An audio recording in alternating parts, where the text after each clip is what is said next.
Merci, Monsieur le maire.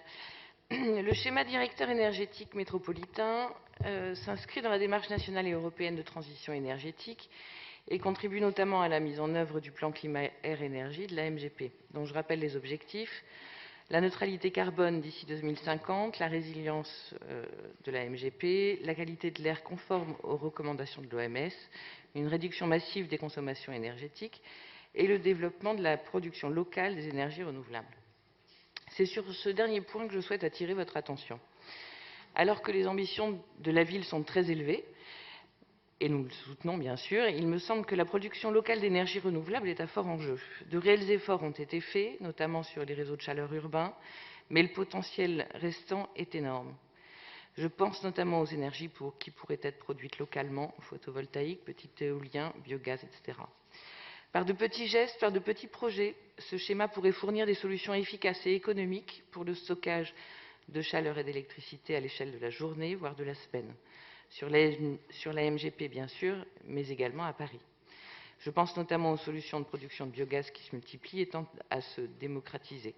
Et l'engouement citoyen est réel. À titre d'exemple, la collecte systématisée et généralisée des biodéchets contribuerait à générer une source de chaleur exploitable localement si des infrastructures adaptées étaient mises en place.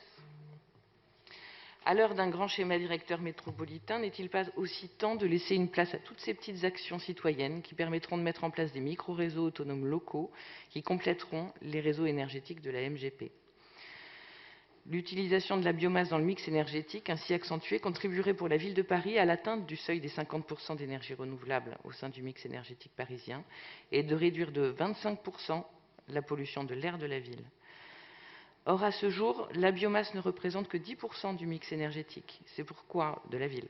C'est pourquoi j'appelle l'exécutif à mobiliser la MGP et les acteurs concernés pour ouvrir plusieurs plateformes logistiques similaires à la chaufferie de Saint-Ouen, qui permettrait d'augmenter significativement la part des énergies renouvelables dans le mix énergétique parisien.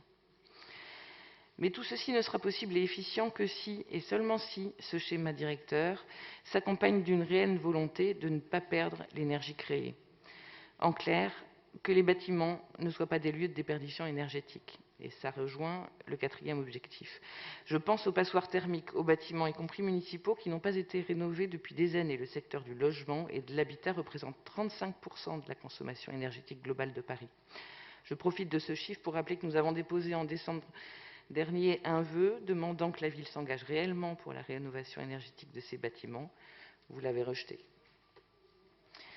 Or, le schéma directeur énergétique et la lutte contre les passoires thermiques, cela va ensemble. L'un sans l'autre n'a pas de sens. Je vous remercie. Merci à vous. Et pour répondre aux 3